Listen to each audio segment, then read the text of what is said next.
Me subo a mi carro y voy prendiendo el estéreo. Bueno, estamos acá en el segundo bloque del Hijo Leer. 20 minutos del partido de Argentina empata 0-0 con Ecuador. Ya estamos acá en el piso con Sonia Budazzi, escritora, editora, periodista. Sonia, antes que nada, te queremos agradecer mucho que te hayas tomado el gesto de haber venido, el tiempo. Sabemos que sos de acá de Bahía, pero que ahora estás un poco de visita, que viniste al festival. Nada, gracias por haber venido. No, gracias a ustedes por hacer programas como estos que se dedican a leer y a difundir literatura, que es como una cosa que va en baja en general en el mundo, no en Argentina ni en Bahía. Así que, Puede bueno. ser. Aparte el agradecimiento es doble porque estaba de Ágata, Claro. ahí de encuentro. Cortamos el brindis. Sí, pobre. Bueno, pero es una buena ocasión porque forma parte de lo mismo que es el Festival de Narrativa de Bahía. Así que bueno, lo tomo como una continuidad que el resto se queda celebrando y yo me quedo como hablando de lo que estamos haciendo. Una actividad más dentro del festi. Vos estás mañana presentando. Sí, mañana presento el libro, mis dos últimos libros, y el sábado voy a estar en una mesa con Inés Busquets y Natalia Gelos hablando de la relación entre periodismo y literatura. Muy bien. Interesante, porque Sí, aparte ahí justo estábamos charlando con Benja. Agarramos, ¿dónde está? Acá está. De periodismo. Habíamos arrancado con una reseña tuya de la fiesta más grande del mundo, la crónica que hace acá, que está en tu libro. Sí. Que por otra parte en realidad está en tu último libro, Donde nada se detiene, que nos encantó. Hace un rato charlábamos y decíamos, el jueves pasado estuvo Luis Agasti. Uh-huh. Y yo digo, este último libro tiene... ¿lo escuchaste? Sí.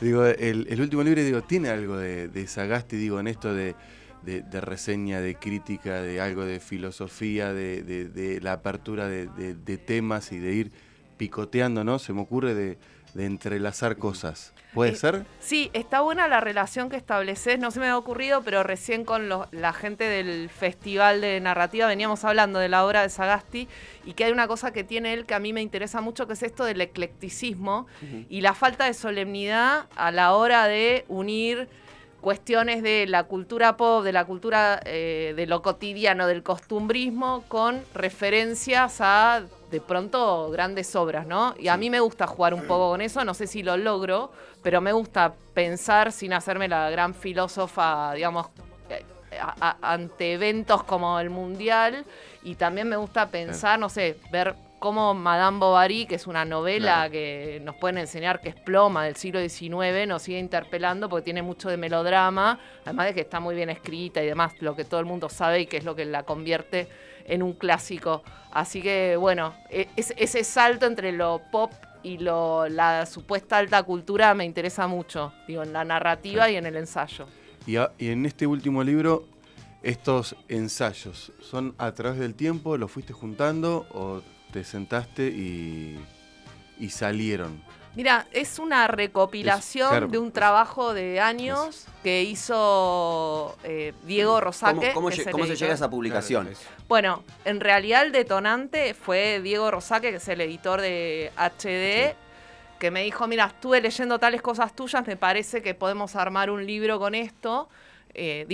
Me gusta recuperar la figura del editor, que está bastante perdida en los medios y en las editoriales. ¿Eso lo editó Diego? ¿Lo editó y lo estructuró él al libro? Fue un trabajo conjunto, la idea fue de él, e incluso me motivó a escribir cosas como particular para el libro y reescribir otras. O sea, casi todos los textos están reescritos y hay algunos que son inéditos, pero fue esa vocación de ser lúdicos y de poder transitar la narrativa desde ensayos personales, que hay uno que trata de tipo una recuperación de una adicción al cigarrillo, otros que son unos relatos de viaje que se cruzan con la crítica cultural y el ensayo más literario. Claro. Es que tiene esto de lúdico, es entretenido, súper dinámico. Entretenido. Está muy bueno. Y te iba a preguntar por la estructura, porque tiene un orden. Es como que arrancás con cosas del mundo. Por eso yo había preguntado por la edición. Ahí, porque está muy bien hecha. Está muy bien hecha. Está como como en secciones alguna. Todo Exacto. tiene que ver con todo, pero está en seccionado. De alguna No, me manera. pone contenta que me digan eso, porque con Diego lo repensamos como, bueno, primero, a ver cómo se vincula la parte de literatura argentina, después cómo se engarza el último capítulo de literatura argentina con el capítulo de literatura universal. Y después Diego me decía, bueno, igual después al final la gente abre y lee por donde quiere, ¿viste? Como los libros de cuentos. Así que sí, tiene como un concepto que va desde arrancamos por la literatura universal, después la literatura argentina, que ahí está como también juguetonamente La Madre de Aira, y hay textos de Roberto Arlt, y después pasamos a los relatos de viajes y a las crónicas, no sé, hay también crónicas sobre cómo entrenan los estudiantes universitarios chinos militarmente, que es algo que a nosotros nos hace ruido, pues sí, bueno, lo militar no tiene nada que ver con la universidad, digo, como son dos polos opuestos. Sí. Y al final como cuestiones de relatos como más de autoficción, que son, bueno, la abstinencia, una historia de amor, que es este del cigarrillo, después un relato en primera persona que podría ser una novela, una novelita de no ficción sobre un viaje a Italia, un desamor y demás. Así que no, está súper pensado todo, como para ir atravesando distintos climas para quien Muy lo bien. lee. Sí, no, y está muy bien logrado, eso se renota en el libro cuando lo empezás a leer y esto que vos decías. Arrancás a leer y es como, a ver, yo voy a leer esto sobre Limonov. A ver, ¿quién es este Limonov? Y lo empezás a leer y es como que es sorpresa. A mí me pasaba eso. Por ejemplo, lo iba leyendo y terminaba un capítulo y digo, uy, tengo que ir a buscar los nenes, los tengo que llevar los nenes a la casa de la mamá y me tengo que ir a trabajar. Y no, pero no lo quiero largar. Y a la mañana llegaba 15 minutos antes de la librería y me ponía a leerlo al libro. Súper enganchado. Bueno, pasás, esto que vos decías, recorres un montón de literatura universal, literatura argentina, personajes muy particulares. El capítulo de Roberto Arlt, en donde rescatás el libro que hizo Lucas, Sí. la investigación que hizo Lucas Ruppelt, sí. que es de acá, sí, que es un librazo espectacular, las Aguafuertes Silvestre, y todo el análisis que se va haciendo en relación al trabajo de Lucas y al trabajo de Arlt es espectacular. La verdad que... No, y aparte esa cosa que tenemos, que Arlt estuvo acá en Sierra de la Ventana, Claro. y cómo se queja, y Dios mío, nos interpela, como lo odiamos, ¿cómo te vas a quejar de estar en Sierra de la Claro, Ventana? sí. Y al mismo tiempo es tan gracioso, ¿viste? Es como el mismo Arlt de las novelas, que Sí, nos además tortura y que nos divierte al mismo tiempo. Cómo va mutando su humor, ¿no? Porque viene como muy cansado a descansar y a los 3 días ya está hinchado las pelotas de la sierra, de la tranquilidad, de los pajaritos. Bueno, para mí en ese texto de Arlt se ve como la construcción del narrador y la estrategia narrativa vale siempre en la preproducción intelectual del escritor, se trate de ficción o de no ficción. Porque para mí no es que Arlt sintió eso y nada más, no, lo tenía repensado, cómo interpelar al lector que lo leía en el subte en Sí, Buenos Aires. tal cual. Digamos, el relato es muy circular, tiene un principio, un final, una curva dramática, digamos, es clásica literatura de no ficción, o sea, Sí. no es que la no ficción es un registro de lo que le pasaba, Claro, nada más. sí, tal cual. Sí. A mí me dieron ganas de ir a leer, porque no sabía, la sección cultural que tiene la mamá de Aira en Pringles. Sí, Te iba a preguntar si leíste la Pringlense. claro, yo tuve la suerte de hacerme de esas revistitas, ya falleció la mamá de Aira, y bueno, y descubrí eso, que era una gran divulgadora de la obra de su hijo, pero como si su hijo fuera un ignoto, desconocido, y ella lo reivindicaba con la autoridad de beatrizarlo, digamos. Por eso me gustaba jugar y pude entrevistarla antes de que falleciera. Y es graciosa la dualidad que se da entre que podría ser ella una invención Sí. de César y al revés, Al revés. como cuando ves lo que ella decía y lo que escribía en su revista, ella podría haber sido una creadora del personaje de César Aira. Y era como una señora, digamos, de pueblo, como son, no sé, recién hablábamos de mis primos de Saavedra y nosotros mismos de Bahía. Bueno, una señora así, pero con un vuelo, ¿viste? De reivindicar al hijo y de hacer una lectura, animarse a hacer una lectura crítica sobre las obras de Aira, y me pareció fascinante descubrir eso. A mí después me enganché con el de Fogwill, porque lo presentás al principio y decís, bueno, es un tipo normal, creo que está en cuero en la calle. Sí. Y después me puse a pensar muchas de las cosas que plantea, de las que escuchamos hoy con lo que está pasando con las elecciones y todos los demás. Y cosas, justo ahora que salieron, bueno, que hubo este acto de reivindicación y todo lo demás desde el lado de Victoria de Villarroel Milei y Sí. compañía, y él habla y pone muchas cosas en tela de juicio de los derechos humanos y dice, yo esto lo tendría que haber guardado en una escribanía o en una caja fuerte, Sí, algo sí, por sí. el estilo, y encontrarse con ese personaje me resultó chocante. Sí. Por lo menos para uno que no lo conoce desde ese lugar. Sí, pasa que él tenía como otra lógica que me parece que es muy distinta a la cosa más atroz y visceral que tiene Villarroel. Él decía, Sí. no importa si son 30.000, hay que reivindicar que hubo desaparecidos Claro. y punto. Como no hay que ponerle un precio, no hay que ponerle un número. En ese sentido, que creo que lo que Villarroel hace es como recuperar la teoría de los dos demonios, Sí, ¿no? sí. Y bueno, igualmente, digamos, Fowil era como un personaje, justo hoy en el festival, en charlas informales, gente que había leído el libro me decía, este es un personaje que ya, Fowil no existiría. Digo, bueno, a mí ya me costaba bastante, yo lo entrevisté varias veces, como en los encuentros con él, porque era muy machista, muy misógino. Claro. En una época estaba la revista El Ojo Mocho, o sea, yo antes de entrevistarlo en público, en el Malva, en un ciclo que era Paisaje con autor, que él me había elegido a mí para que lo entrevistara, porque decía, nada, queda como que hablo bien de mí, pero como no era condescendiente, porque la verdad que era también incómodo que todo el mundo le rendía pleitesía críticamente, no por su obra, que a mí me parece muy buena, sobre todo sus cuentos, sino por su cosa canchera, soberbia, por todo lo que también te puede generar rechazo. Claro, A mí me generaba rechazo. Y bueno, era muy machista. En la revista Ojo Mocho, que tenía una revista que estaba Horacio González, bueno, como toda la intelectualidad de los 80, tenían la idea, practicaban esto de desgrabar las entrevistas sin edición. Y él, cuando intervenía otra crítica, que era Cecilia Sosa, le decía, cállate, pelotuda, con perdón. Sí. Y eso se transcribía y era como, ¿cómo puede ser que esto se naturalizaba en una revista intelectual? Y nadie Claro. le decía, ¿cómo le vas a decir así? Así que nada, un personaje muy arduo. Sí, se nota y por eso te digo, a mí me chocó. Pero bueno, también por ahí hay que diferenciar esto del...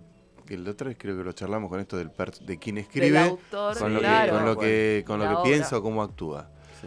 Y bueno, es un laburo también. Sí, la cultura de la cancelación también. ¿Qué sería de Fowil en un mundo como el de hoy, ¿no? El otro día hablábamos con Seba Morfe. Sí. Decía, y él contaba que había tenido alguna anécdota con este tipo, con Fowil quiero decir, y decía, no, hoy sería cancelable completamente. Absolutamente, Y- sí, coincido. Pero bueno, su obra, digamos... Claro, trasciende a la... Claro, es como Celine, digo, salvando claro, Celine sí, era tal cual, nazi, más sí, grave, obvio. ¿no? Pero bueno. Sí. Sí, pero bueno, ahí. Y después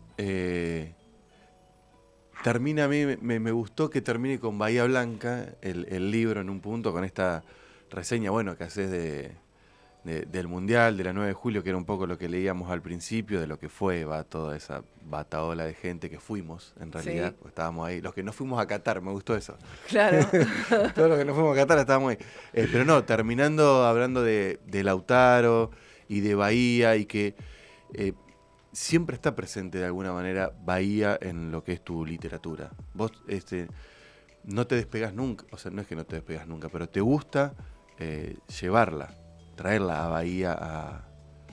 Sí, claramente es algo que no puedo evitar, no sé si es una decisión estratégica, como les decía, de las estrategias narrativas en ficción y no ficción, Sí. es un tipo de mirada que me parece que nos hace, o uno puede elegir detectar que nos hace diferentes a que si hubieras nacido en Australia, en Buenos Aires. O sea, hay sentidos comunes que tenemos, o que yo siento que tengo, que me gusta problematizar y así se convierten en temas que pretendo que sean más generales o universales, siendo pretenciosa, digamos, como el de la migración, como esto del Lautaro, lo del pueblo chico, infierno grande, viste que también pasa con los grandes personajes, las celebridades, que hay como una cosa de admiración, de chauvinismo bahiense, hashtag orgullo bahiense, y al mismo tiempo como un poquito de resentimiento, viste, como buscándole la sombra, la falla al que triunfó afuera. Y al mismo tiempo lo del paisaje, ¿no? Yo tuve la suerte de tener, fui al Colegio Nacional, a la Media 13, y me acuerdo que Elsa Calzeta, que es una poeta de acá de Bahía. Elsa Calzeta, sí, yo he tomado talleres con Elsa. Es amiga de la casa, Elsa Gonza también. Bueno. Le mandamos un beso. Sí, la queremos mucho a Elsa. Yo la adoro, Sí. y fue fundamental. Me acuerdo que es la que en un taller que ella daba en el colegio, que era extracurricular y de onda, ¿viste? Es como una gran militante de la cultura. Y decía, bueno, nos influye el paisaje, o sea, por decir, Lobo Antunes, que nació en Portugal, y bueno, hay gaviotas porque nació en un puerto. Nosotros tenemos algo que es un puerto, bueno, para mí está el yuyo, la paja bizcachera, el viento, la tierra, porque me crié acá y aparece esa hostilidad climática ineludiblemente, bueno, y después interactuando esos escenarios con los personajes y también el tema de la se filtra ciudad. de alguna manera natural. Claro, de Sí, manera sí, natural y con cosas que vas problematizando porque te han pasado, le pasaron amigos, no sé, bueno, justo te fuiste en pijama, viste, a comprar las medialunas a la mañana y te cruzás con la chica que te gusta, no sé. Sí. Con la directora de la escuela, viste, qué bajón. No sé si tienen la misma problemática en otros lados, por ahí que sí, digamos, pero creo que uno parte de lo inmediato como porque te molesta lo inmediato. Y ahí está la literatura, me parece, como trabajar en los problemas o en las incomodidades, digamos. Ahí en esa última reseña también decís que sos la única mujer que le pudo hacer una pregunta ahí a Lautaro Martínez. Sí.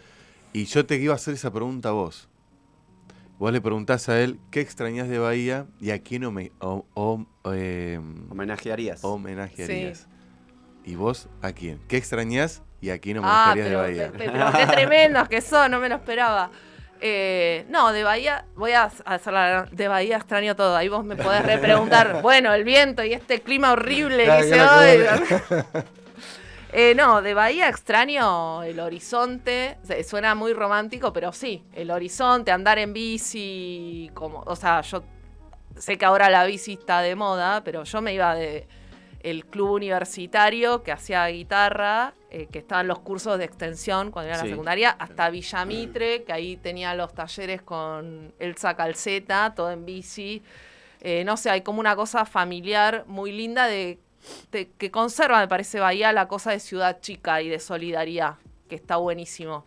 Eso se extraña un montón afuera. Y por otro lado, homenajearía a mi escuela primaria, a mi escuela secundaria, que me dio, o sea, tuve una profesora de literatura, Elena Di Sarli. Elena Di Sarli, sí. Fue profe mía también. No, y tremendo. de teatro. Yo iba al Nacional. Pero claro, sí, bueno. Elena también, a mí, que yo ahora lo veo de grande, hacía lo mejor que podía hacer, ¿viste? Como para... Yo tenía crisis adolescentes, como hemos tenido todos, y ella de repente me convidaba un cigarrillo, que era re astuta para que no me fuera a la calle a comprar cigarrillos. Y me daba el libro y me decía, ayúdame en la biblioteca. Entonces yo vivía ahí adentro, como astutísima, claro. Y me hacía concursos de dictado, concursos de cuentos. De cuentos. Así que la homenajearía a ella, todo. A Mirta Colangelo y a Elsa Calzeta, claramente. Hermoso. Sí, va. Yo te quería preguntar, me quedé pensando en esto que dijiste del paisaje, del horizonte, del viento. ¿Cómo ves ahora la movida cultural? Bueno, vos venís específicamente al festival, vas a presentar el libro, vas a tener una charla. ¿Cómo ves todo esto que está ocurriendo? Que ya viene ocurriendo hace un par de años, pero ¿qué te parece el festival? Lo que se está formando, los nuevos autores, autoras, si has leído, si conoces un poco lo que está pasando, cómo era en tu época cuando vos te fuiste, y cómo lo ves un poco ahora.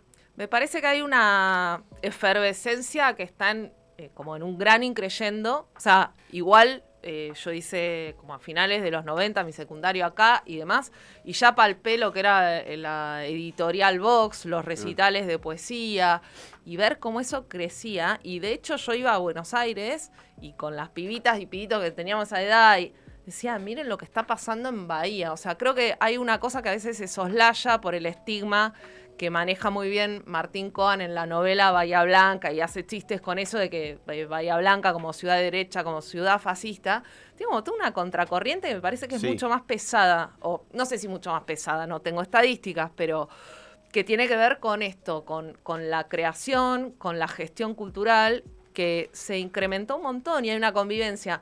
Estaba el chiste de levantás una baldosa en Bahía, yo siempre decía, y te sale un poeta, y ahora te sale un poeta y te sale un narrador, una narradora, y te sale un performer, una performer, y te sale la comedia musical. Digo, tengo mis sobrinos de comedia musical. Me parece que es espectacular. Hay editoriales acá que tienen distribución en todo el país.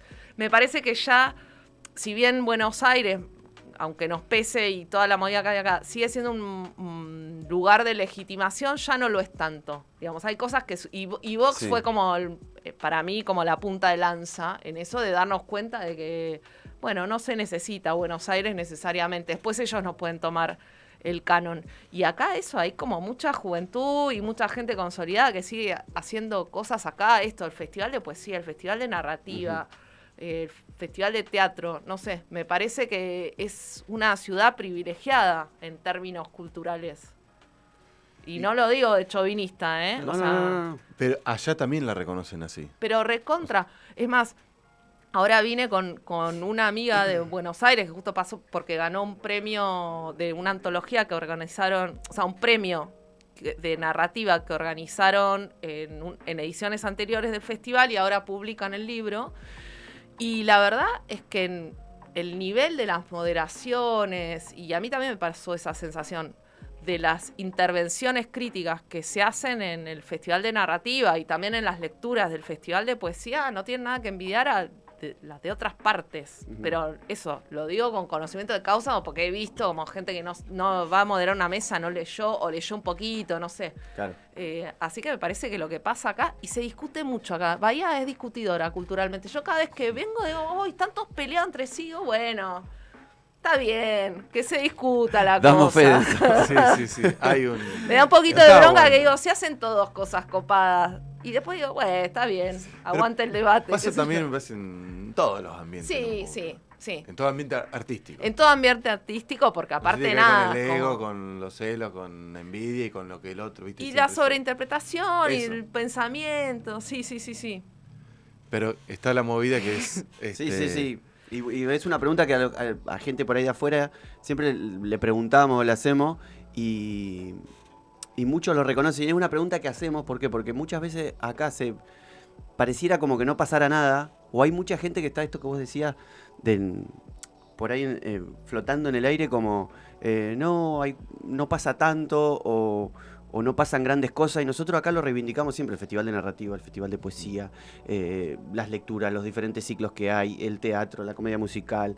las editoriales. Todas las editoriales. Y es un poco, me hiciste acordar al discurso que dio Selva Almada hace poquito en la Feria del Libro de Rosario, donde habló, donde decía, bueno, basta de decir que Buenos Aires es el faro y que si no pasa algo por Buenos Aires no pasa. Hablemos un poco de los márgenes, dice ella. Y es cierto eso, acá en Bahía pasan cosas muy buenas, hay muy buenos autores, muy buenas autoras. Hay cosas que se superponen, perdón que te interrumpa. Sí. O sea, recién estaba saliendo la primera edición del festival y le digo al Emiliano Vuela, que coordina La Más Médula, que es una librería y centro cultural, y le digo, bueno, mañana venís al festival. Me dice, no, es que justo tengo un recital y se reinaugura el patio. Y le digo, bueno, se superponen, ¿cómo lo dices? Bueno, sí, da Bahía para que se superpongan distintos eventos. El año pasado estaba el mismo fin de semana el Festival de Poesía, la primera edición de la Feria Internacional del Libro, y estaba la Feria Artesano. Todo junto. el fin de semana largo de octubre, todo junto. Claro. Hay todo el tiempo cosas y eso es estupendo. Yo te quería preguntar si vos como periodista y como crítica, si en la literatura, en la inteligencia, hay cierta soberbia. No sé si me explico. Ujú. Si hay cierta pedantería y a su vez también se sectoriza la cuestión. Sí, bueno, qué tremendo, porque uno puede decir, y al mismo tiempo al responder puedo pecar yo de soberbia, ¿no? Porque estoy juzgando, pero en realidad hay determinados gestos que pareciera que tienden a... Sí, ¿para qué estás disputando? ¿Quién te crees que sos? Cuando son ámbitos en donde la legitimación es muy difícil, donde no hay dinero de por medio, porque en general todos los que, menos los bestsellers, no sé, Isabel Allende y demás, no se vive de esto, pero creo que sí que hay como una visión crítica que muchas veces es positiva porque ayuda a cuestionar el status quo y a tratar de pensar las políticas culturales, y muchas veces como una actitud que es muy contemporánea y muy de las redes, muy favorecida por la capacidad de difusión de las redes, que tiene que ver con cierto cinismo que termina en algo canchero y en algo soberbio, en algo decir, como si no pudieran convivir, ¿no? O sea, no sé, la literatura que puede hacer, no sé, Eduardo Sacheri, que nos puede gustar o no, que es de hincha del rojo como yo, y la de, no sé, Martín Cohen, que son como búsquedas estéticas diferentes. Y bueno, para mí está bien, pero bueno, siempre hay, que es propio de los críticos históricamente, el dedito para arriba, y el escritor en general es un lector crítico. Entonces ahí hay como una combinación, y después, bueno, el tema del ego, de creerse, que es muy de los artistas de todas las disciplinas, claro, ¿no? De que porque sos artista tenés cierta capacidad que otros no. Un poco estimulan la mezquindad muchas veces más que la generosidad. A mí eso sí me hace un poquito de ruido, que no implica que te tiene que gustar todo, que tenés que obvio promover todo, pero veo que hay como cierta mezquindad. No sé si será para compensar esto que les decía, que por ahí profesionalmente no somos tan reconocidos como, no sé, como un ingeniero que le va bien y hace un puente, no sé, y la retribuyen económicamente por ese puente. Y vos que estás en la literatura como escritora y también estás en el periodismo, ¿en cuál de los dos sitios existe más el machismo? ¿O en los dos por igual? Porque vos, por ejemplo, también, justo era un mundo, hoy lo charlábamos antes, en Apache, vos lo contás ahí cuando, no sé, él te ningunea, mucho tiempo notas, vos hasta incluso creo que volvés alguna vez llorando o angustiada. Sí, sí, sí. Y hasta los periodistas me imagino que te miraban de reojo y demás. Por eso me sale preguntarte esto, y en referencia a lo que decías hoy de Fowil también. Sí. ¿Qué lugar está más contaminado o en qué lugar la resistencia es mayor? Me parece que hay una interrelación. Haciendo como una evaluación rápida en relación a lo que decís, me acuerdo, por ejemplo, de mi primera feria del libro que fui a presentar, mi primera feria del libro a la cual fui a presentar un libro mío, que era Los domingos son para dormir, que publicó Entropía, y que un jefe mío, yo ahí trabajaba en cultura del diario Perfil, como que se burló. Yo iba a estar con otras escritoras y me dijo, ay, ¿qué onda? ¿Las minitas presentando libros en la feria del libro? Digo, como a los pibes escritores no les hacía chiste, les decía, qué bueno, vas a la feria, te vamos a ver. Y yo tenía el prejuicio estúpido de que, bueno, la gente de la cultura, los escritores que tuvieron la posibilidad de ir a la universidad, de leer, de formarse, de entender la desigualdad transversal, la económica, la social, la de género, van a ser, porque tuvieron más herramientas, gente más comprensiva. Y la verdad es que no, o sea, el machismo está... Todos lados. Es una obviedad, pero tengo que asumir mi tontería, que yo al principio decía, no, estos no me van a discriminar porque soy mujer. Y muchas veces también pasa con los feminismos populares, ¿no? En el mundo del periodismo normal también sigue periodismo normal. Bueno, del periodismo puro y duro, el cultural y el que no es cultural, sigue pasando, pero también hay personas, ¿viste? Que se rescatan. Yo en el libro de... ¿Sigue pasando hoy? Sí, sigue pasando. Pasa que, no sé si vieron, hace poco publiqué un ensayo sobre la película Barbie y sobre lo que es Barbie en general. Acá lo debatimos internamente nosotros el tema de la película. No lo leímos en ensayo, pues yo por lo menos no lo leí. No, pero no tiene por qué haberlo leído. Lo publiqué hace poco en Revista Panamá y hay una parte, no hay spoiler para los que no vieron la peli, en que Ken, está en el mundo real, que Ken siendo un muñeco, y habla con un empresario, ¿no? Que dice, bueno, ¿y cómo es lo voy a citar, no textual, ¿cómo es que ustedes tienen? Porque están todos los empresarios y las chicas sirviendo café. Y el tipo le dice, no, sigue habiendo la misma desigualdad de género, pero tenemos un baño sin distinción de género. Es como lo disimulamos mejor. Dice, como sigue habiendo machismo, pero lo disimulamos mejor. Creo que sigue pasando eso. Igual creo que hay cosas que ya no, porque tienen miedo, no sé. Pero también está esa cuestión subrepticia de, mantenemos las formas, pero en lo concreto, seguimos como con la desigualdad y con nuestros privilegios. Vos recién hablabas de el periodismo puro y duro de alguna manera y el periodismo cultural. Sí. ¿Cómo es trabajar? No sé si trabajaste de los dos lados o siempre en el cultural, pero ¿cómo ves hoy la producción de periodismo cultural, que a mí personalmente el que más me interesa, porque me parece que el periodismo puro y duro no lo encuentro atractivo, sobre todo por la cantidad de información, la mala información, cómo circula, cómo te llega. Me cuesta mucho encontrar un medio donde diga, bueno, acá hay buena información, o está bien trabajada, bien tratada, y en el periodismo cultural o en la crónica, por ejemplo, me pasa que uno se sienta a leer una crónica o ese tipo de periodismo y se da cuenta que por lo menos esa gente tuvo tiempo. Y se sentó, investigó, escribió, entrevistó, hizo un trabajo mucho más profundo. Me interesa saber cómo es ese mundo. Sí, yo nunca trabajé en Breaking News y en eso como noticias.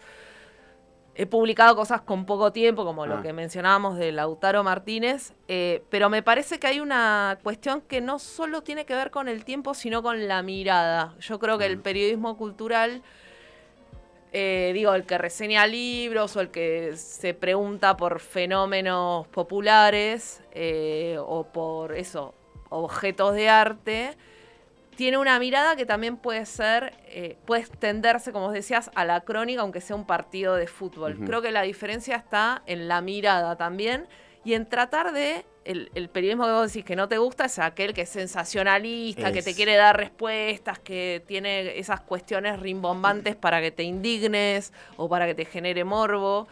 Y el otro tiene que ver con una cuestión de mirada en la búsqueda que te generes preguntas, que te cuestiones las cosas que te están pasando en el cotidiano, aunque el hecho que te están contando, no tenga nada que ver con lo que te pasa cotidianamente. Y ahí me parece que reside la diferencia, y también eso tiene que ver con el lenguaje, o sea, con lo que llamamos en periodismo la pirámide invertida, como dar el dato solamente descontextualizado no te mueve nada, no te genera nada, no te emociona nada como lector. Sí, tal cual. Entonces tiene que ver mucho con la forma, y en eso se parece ese periodismo que me parece a vos te gusta con la literatura o con el ensayo. Sí. Ahora, igual la literatura te... más que nada en la forma de que vos escribís, te protege de hablar de determinadas cuestiones que las podés tirar y decís, no, es literatura. Y ahí te podés defender de alguna manera. Por ejemplo, en el libro de Palestina, podías escudarte en la cuestión de la ficción. Digo, la literatura te protege al hablar de determinadas cuestiones. Sí, en el sentido de que te da la libertad también de construir un lugar desde el cual narrás. Ahí en el caso de La frontera imposible, Israel-Palestina, yo tomé una decisión estratégica, o sea, así como en Apache en busca de Carlos Tevez, dije, bueno, voy a trabajar sobre una cronista, una narradora que es torpe, voy a trabajar jugando con el género del espionaje, la que se mete en un territorio extranjero que no conoce y que es ninguneada. Y en Israel-Palestina dije, bueno, voy a ir, que me pasó a mí en los hechos, pero literariamente lo voy a construir así y lo voy a trabajar. como una narradora que va explorando un territorio que está plagado de propaganda, de mensajes agresivos, de intentos de manipulación, y voy a tratar de contrarrestar con la experiencia, las historias que me cuentan y con información, todas las dudas que van surgiendo. Entonces era para llevar de la mano al lector, bueno, llego a esta certeza, mirá, en Palestina tal y tal cosa, pero después aparece un nuevo indicio, como si fuera una novela de detectives, que me marca que no, que en Israel tal y tal otra. Entonces sí, te protege en cuanto tenés el objetivo de desestabilizar al lector y de llevarlo a tu objetivo, que es que se pregunten cosas y al mismo tiempo tratar de mostrarlos y de mostrarle escenarios, de mostrarles personajes, de mostrarles conflictos. Igual ahí recién que decías de Apache, si te protegía o no, pensaba, creo que vos contabas una vez que ante la pregunta a Tevez de qué piensa de la infidelidad, las amistades de Tevez se enojan. Sí. Ahí no te protegió para nada. No, para nada. No, y en los hechos, no me voy a hacer la canchera, me reangustié, porque dije, como si vengo haciendo todo bien hasta ahora y soy respetuoso, no sé qué, se ofendieron por esta pregunta que aparte le pongo textual. Y ahí está la diferencia entre trabajar con la ficción pura y dura y lo que es trabajar en no ficción, que lidias con personas reales que te pueden venir con esto. Claro. Nada, fue re frustrante porque transcribí lo que me dijo Tevez, que tampoco me dijo una barbaridad. Claro, no es que sí, me dijo, ay no, fui re infiel. No, me dijo una pavada en última instancia. Sí. Con el cassette respondió. Claro, pero también ahí narrativamente resultó interesante porque te da cuenta de lo que rodea a un personaje, que son estos amigos que se sienten como más papistas que el Papas y más Tevez que Tevez, en este caso, y se sienten con la autoridad de venir a disputar el sentido. En definitiva, es toda una disputa del sentido, con perdón la simplificación, en Israel-Palestina, que tiene consecuencias globales y mucho más graves, y también con lo que define que es una celebridad y que no, y que es una persona exitosa y popular y que no. Teníamos una pregunta de Gonzalo, ¿la puedo buscar? Sí. Sí. Está relacionada con tu último libro de cuentos que ganó el Premio Nacional de las Artes, ¿digo bien? 2021, que se llama Animales de Compañía, que lo publicó la editorial Entropía, que es una editorial que tiene un catálogo bellísimo. Están en la librería, en Don Quijote, por si alguno o alguna está escuchando, quiere pasar a visitarla y obviamente a comprar algún libro de Dijimos Sonia. que le íbamos a poner textual. Sí. Mandó dos audios Mandó con dos cosas audios que te quería y- preguntar. Así que dijimos, vamos Relacionado con el libro, no está Vamos, Gonza acá vamos, en vamos a cuerpo, pero está en ponerlo. espíritu. Gracias y para en- Gonzalo. A ver qué dice, espero que se escuche, si no... Che, les dejo algunas preguntas de animales de compañía que yo tenía sobre Sonia. La primera es, dice que es una antología en la cual ella gana el premio, el Fondo Nacional de las Artes, pero dice que después agrega un par de cuentos más. ¿Cuáles? ¿Por qué?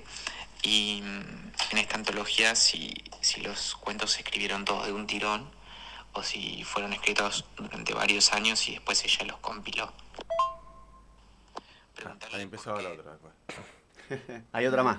Hay una segunda. Bueno, muy bien. ¿Cómo trabaja Gonzalo? Oh. Incluso estando enfermo, Dios Además, mío, quiero- workahólico, No, pero total. aparte Quiero- los dos estaban angustiosos, ¿no? Sí, tanto muy. Julia, porque querían charlar con vos. Y ¿Sí? quiero decir esto, que Gonza es un grandísimo lector. El libro Animales de Compañía, yo se lo traje el jueves pasado cuando vino Luis, que me dijo, che, lo quiero comprar. Se lo di el jueves y el viernes me mandó un mensaje al grupo y dije, che, son buenísimos los cuentos de Sonia. Qué bueno. Dice, nunca había leído la ficción de ella y me encantaron. Y lo quiero resaltar porque es un grandísimo lector de cuentos, en general. Pero los cuentos siempre trae muy buenas recomendaciones, todo, y estaba fascinado con tus cuentos. Así que... Qué bueno. Me pongo colorada.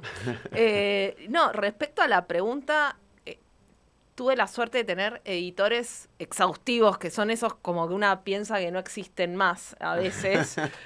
Y me dijeron, no, está buenísimo el libro y todos los cuentos premiados. Ellos habían, Entropía, había publicado mi primer libro de cuentos, Los domingos son para dormir.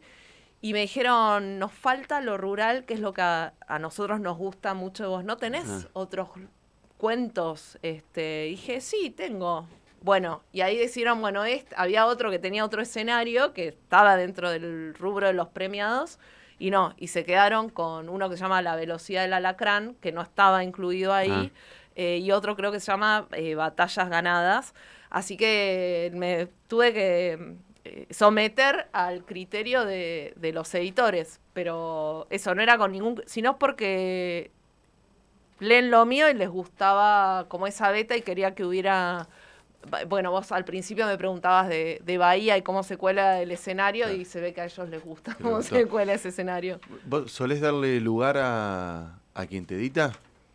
En estos casos sí, cuando tienen tanto... Digo, sí, les tengo respeto intelectual, les confío mucho, me gusta su catálogo, y la verdad es que creo que en general, como ley, que puede tener excepciones, la lectura ajena, sobre todo si no es condescendiente, si no es una palmadita en la espalda fácil, nutre mucho lo que haces. Digo, no me puedo quedar en la soberbia de que, ay no, está perfecta esta palabra. Quizá un editor viene y me dice, che, esta tiene una cacofonía que se te perdió. Así que sí, confío. ¿Y vos le das a leer siempre a las mismas personas lo tuyo o directamente vas a editor?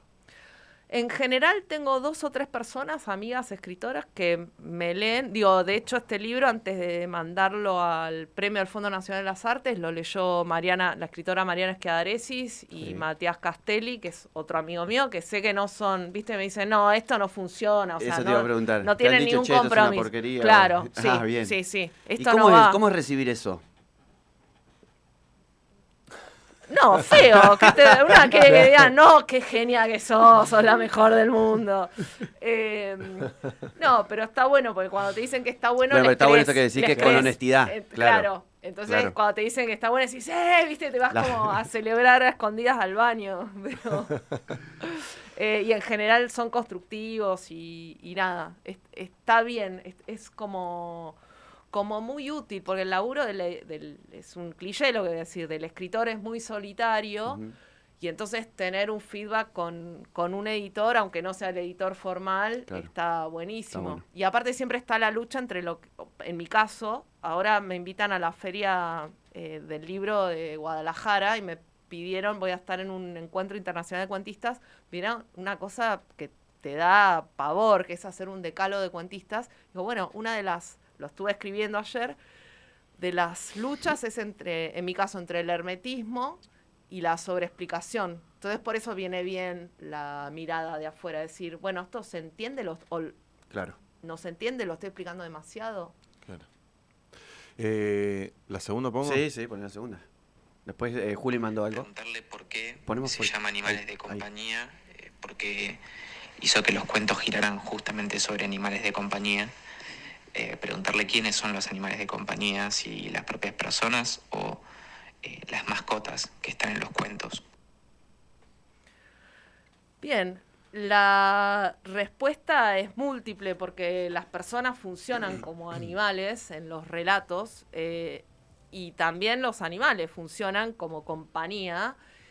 Y muchas veces los animales aparecen solo como peluches y como figuras simbólicas, otras veces aparecen como figuras que dan vuelta a una trama y generan una resolución y que tienen una laucha que aparece en un departamento recién alquilado cuando todo va a ser idílico, bueno, y es también una metáfora de lo que está pasando con esas personas que van a buscar un alquiler. Digamos que son elementos plurivalentes que juegan un poco con lo simbólico y un poco también con lo real y dialogan con muchas cuestiones que tienen que ver con lo políticamente correcto, con el proteccionismo. De vuelta, yo tengo una relación con los animales como muy estrecha porque me crié en el campo. He visto salvajadas que hoy son como inenarrables. Ayer estuve en la yerra, no sé. Claro. Digo, y me interesa también en la literatura en general este tema de tratar de ver qué pasa más allá de las buenas causas y de lo políticamente correcto. Y está eso en mi libro de Israel-Palestina y también en algún cuento de acá que se llama Salvar al Mundo, donde es una ONG proteccionista que trabaja para salvar a los animales y de pronto salva solo a los lindos porque recaudan más, viralizando una ballena que se está muriendo que un animal que es feo y que es una bacteria y que a nadie le importa, pero que su no existencia puede dañar de igual manera al ecosistema. Entonces, como los animales me sirvieron para hablar de un montonazo de cosas. Claro. No solo de las mascotas, que también tienen como un rol central, ¿no? Para continuar con el tema audios, hoy me mandaron un audio, te podés imaginar quién, y contaban que cuando eras chica ya jugabas... No. ¡Qué miedo! No. Que cuando eras chica ya jugaba, dice, al diario, a la redacción, y que, bueno, eso, venían tus amigas a jugar y vos pretendías que todo el mundo juegue a escribir. No, una pequeña tirana, no sé cómo puedo tener amigas al día de hoy y pude transitar la escuela, digo, sin que me hicieran tanto bullying. No, tremendo, porque venían mis amiguitas a casa y yo les decía... Pero jugar a la redacción sin la noción de lo que era la redacción de un diario. Era como el concepto escolar, ¿viste? Cuando la maestra te decía, bueno, a ver, redactemos sobre los hermanos. Hagamos una redacción sobre la vaca. Entonces era como, bueno, vamos a jugar a redactar, porque no sabía lo que era yo el concepto de cuento. Entonces, como a mí me gustaba escribir historias, les hacía... Entonces me decían, bueno, no, juguemos a la muñeca. No, vamos al patio, juguemos a la mancha. Así que no, una insufrible, me duraban 3 minutos las amigas. Pero a lo que voy con la anécdota es que desde siempre vos tenías claro lo que querías hacer. Sí. Tuve esa suerte, sin tener mira, justo lo hablé en terapia hoy, como sin tener la idea de que eso era un oficio, que era una profesión, porque yo no sabía lo que era el periodismo, no sabía que... O sea, tenía libros, pero no me imaginaba que era una persona que los escribía. Eso, tenía papeles de carta, que era una cosa de esa época, viste, papeles con dibujitos, y escribía historias y me encantaba leer los libros que había en mi casa, que tampoco eran tantos, y desde chica, y nunca me despegué. Y hoy en el festival también mencionaban a Mirta Colangelo, tuve la suerte de que pude ir a la Casa del Sol Albanil, que era un lugar que había en la casa, en la calle Chiclana, que era como un taller de arte para niños y niñas, y ahí hacía taller literario, nada, y tenía 11 años. Y era como, estaba esperando el jueves, que era el día que me tocaba ir ahí. Vamos llegando al fin por una cuestión de gente. Tenemos una última sección. Pará, Julio también quiero había mandado una pregunta que la voy a tratar de engordar un poco. Vos has entrevistado un montón de autores, autoras, gente que, bueno, como decías, tuviste la posibilidad de entrevistar a la mamá de Aira, entrevistaste a Limonov, y viene un poco a colación de lo que pregunta Juli, es si tenés alguna anécdota graciosa o interesante, o que te haya volado la cabeza con algún autor, con algún autor, alguna cosa que te haya pasado. Bueno, ¿y con quién? En principio a mí me llama la atención la gente que no te ofrece un vaso con agua, ¿viste? Llegás después de tomarte 3 colectivos, no sé qué, 40 grados de calor, enero, y decís, y al principio te da vergüenza. Yo ahora soy más grande y te animás a decir, digo, sí, parece una pavada, pero tiene que ver con lo material. Claro, sí, con la hospitalidad. Claro, pero por ahí no es que sean mala onda, es como, bueno, cada uno está en lo suyo. Me acuerdo de Bebe Uhart, que estaba como muy acomplejada siempre con el tema de las fotos. Y era como una picardía, como ver, era una mina re grosa, ¿viste? Y también ahí el sesgo machista, ¿no? ¿No le gustaba sacarse fotos? No, se sentía incómoda, y si el sol, y si esto. Y yo decía, bueno, los tipos tipo Fow, y no le importaba nada, ¿viste? Claro. Como la exigencia siempre en las entrevistadas mujeres siempre fue muy, muy superior a los entrevistados hombres. Y tengo una anécdota espantosa, que es que para una revista, yo recién empezaba, yo trabajaba en la cultura del diario Perfil, y trabajaba en revista Brando haciendo cosas de libro. Eso, recién empezaba, me mandan a entrevistar, o yo propongo entrevistar a un escritor. Mi editor me dice que sí, después me dice no, pará, porque este escritor es amigo del director de la revista y quiere que lo entreviste a alguien top, pero yo estoy diciendo que te den la oportunidad a vos. Bueno, yo sufriendo, finalmente trato de acortarlo. No. Digo, o sea, me dicen, sí, listo, la presión que tenía, o sea, me leí todo, bueno, fui con cosas, 2 horas estuve con el grabador, y era un escritor que hablaba tan sofisticado como escribía, ¿viste? Un tipo difícil, no hostil, pero complejo. Sí. Vuelvo a desgrabar, no se me había grabado nada. Y No. era como el amigo del director de la revista, y es como, bueno, te damos esta oportunidad. Claro. Y ahí me desesperaron, obvio, llanto, no sé qué, recurrí a otro editor, el jefe mío, digo, ¿qué hago? Y me dice, bueno, llámalo por teléfono, y me dice, hacé la entrevista, desglosala. O sea, como no pregunta, respuesta, pero digo, no le puedo decir al director de la... me van a echar. O sea, Sí. tremendo. Zafé, igual. Pero siempre hay que llevar 2 grabadores. Enseñanza para sí. los y las estudiantes No, ahí. tremendo. Yo te quiero consultar con cuál Sonia te sentís más cómoda. ¿Con la crítica, con la narradora, con la periodista? Con la narradora. Con la Y narradora. después son otras versiones de eso, que me divierten mucho y las disfruto un montón. Bien. Y antes del ping-pong, si vos Sí. tenés otra, ¿puede ser que estés trabajando en una nueva novela o ya está? Sí, Que se llama, me lo había anotado por acá, pero ahora no lo podía encontrar. realidad artificial. te lo Realidad soplo. artificial.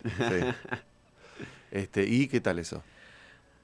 Un desafío porque, bueno, trato también acerca del mundo corporativo, del mundo del trabajo, que es algo que traté también en el libro de cuentos Periodismo, que editó 17 Grises, también otra editorial de acá que se distribuye en todo el país, y que tiene que ver también con temas que me convocan, que son los mandatos sociales, la nostalgia, el tema del paraíso perdido de la infancia, y toda la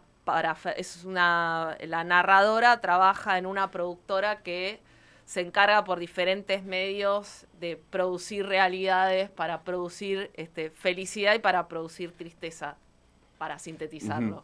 Así que nada, estoy contenta, tengo que avanzar, no la termino. Ah, todavía. eso te iba a eso está preguntar. en Pero ¿todavía ya no está? tengo ahí como posibilidad de publicación. Ah, tenés editorial, Sí, ya está conversado sí, el sí, tema. sí. Bueno, Che, buenísimo. y cuando arrancás, cuando te metes en un proyecto de eso, ¿ya lo tenés todo mentalizado, estructurado y te sentás y empezás a escribir? ¿O te sentás y digo, a ver para dónde va?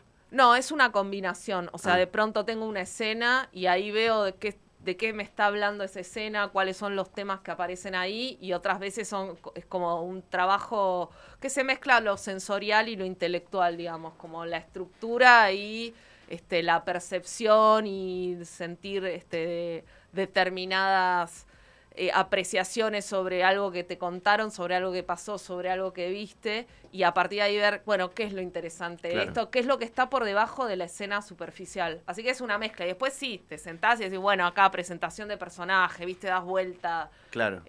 No, arranqué por acá, pero es un plomo, esto no va a enganchar a nadie. Así que nada. ¿Tenés el problema de la hoja en blanco o no? No. Por lo visto no, porque si de chiquita le Sí. metés... No, para nada. Bueno, para ir Bueno. cerrando, nosotros en el programa tenemos un ping-pong que es muy de pregunta-respuesta rápida, que se lo hacemos a todos y a todos los que vienen. Que nunca termina de ser rápida, así que tampoco... Sí, te- porque siempre tenemos Sí, como uno le una... meten Hay una regla... presión. No, por eso. Hay una sí. regla entre nosotros que está prohibido interrumpir el ping-pong, pero siempre alguno mete Así una que cuchara. por Así eso que... ya está, ya me callo. Hoy somos dos, hoy, Me callo, me hoy callo. tiene que salir bien. Pero nosotros somos los que interrumpimos siempre. Sí, es Así. cierto. Bueno, la primera es si tenés alguna particularidad a la hora de leer o de escribir. Subrayar y escribir mucho. Bien. ¿En tinta o en lápiz? Las dos cosas. Soy subversiva con la tinta. ¿Un hobby? Salir a correr. ¿Una película? Eterno resplandor de una mente sin recuerdo. ¿Una palabra? Amistad. ¿Una canción? Mentía, de Luc Ra. ¿Una comida? Pastas. Bueno, hay una que es que autores o autoras contemporáneas nos recomendaría, pero yo acá voy a hacer mi propia interrupción. Y es vos escribiste en diario, o escribís en Diario Ar, en Anfibia, en Crisis. La crónica es uno de los géneros que explorás, y a mí me interesa qué cronista actual, argentino o latinoamericano o de habla hispana, me recomendaría, porque yo puntualmente este año estoy leyendo bastante crónica. Y es Bien. algo que me gusta mucho, lo he descubierto y hay cosas interesantísimas ahí. María Sonia Christoph, que también es escritora de ficción y de no ficción, y su no ficción es maravillosa y tiene muchos libros que transcurren en la Patagonia. Mirá. Así que nos sentimos familiarizados, Muy bien. digo, el viento. Bueno, y la última, Igual puede tirar un par Sí, de... podés, Alguien, algunos autores o autoras contemporáneas que nos recomiendes. Ángeles Alemandi, por ejemplo.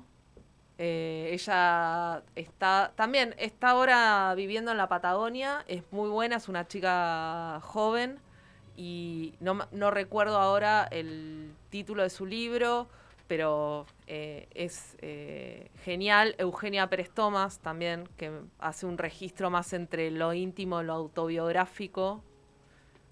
También la recomiendo como cronista. Bueno, Macarena Romero, que es la que les comentaba que ganó en este concurso del Festival de Narrativa. Hay un montón, seguro que me olvido de muchísima gente.